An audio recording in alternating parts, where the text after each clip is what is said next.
Where was this librarian? In Albuquerque. What year was this? 2011. All right, thank you. That helps set You're welcome. Any other questions? That's it. 2011, yeah, got it. Marginalia. Sometimes the notes are ferocious, skirmishes against the author, raging along the borders of every page in tiny black script.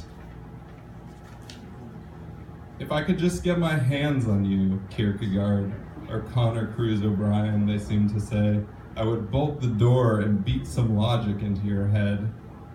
Other comments are more offhand, dismissive. Nonsense, please, ha, that kind of thing.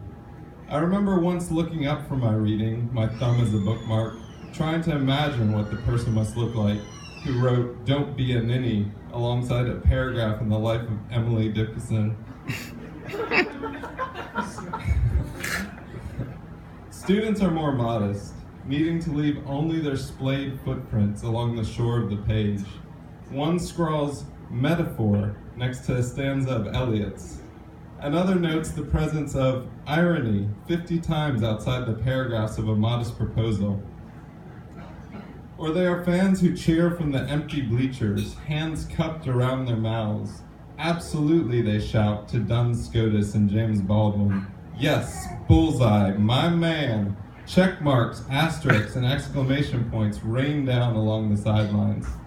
And if you have managed to graduate from college without ever having written man versus nature in a margin, perhaps now is the time to take one step forward. We have all seized the white perimeter as our own and reached for a pen, if only to show we did not just laze in an armchair turning pages. We pressed a thought into the wayside, planted an impression along the verge. Even Irish monks in their cold scriptoria jotted along the borders of the Gospels brief asides about the pains of copying, a bird singing near the window, or the sunlight that illuminated their page, anonymous men catching a ride into the future on a vessel more lasting than themselves. And you have not read Joshua Reynolds, they say, until you have read him enwreathed with Blake's furious scribbling. Yet the one I think of most often, the one that dangles from me like a locket, was written in the copy of A Catcher in the Rye I borrowed from the local library one slow, hot summer.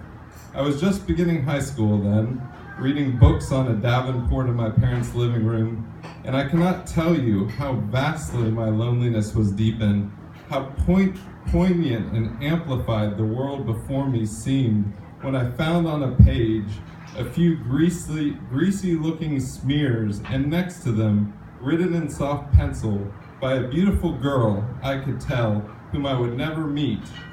Pardon the egg salad stains, but I'm in love. It's by Billy Paul.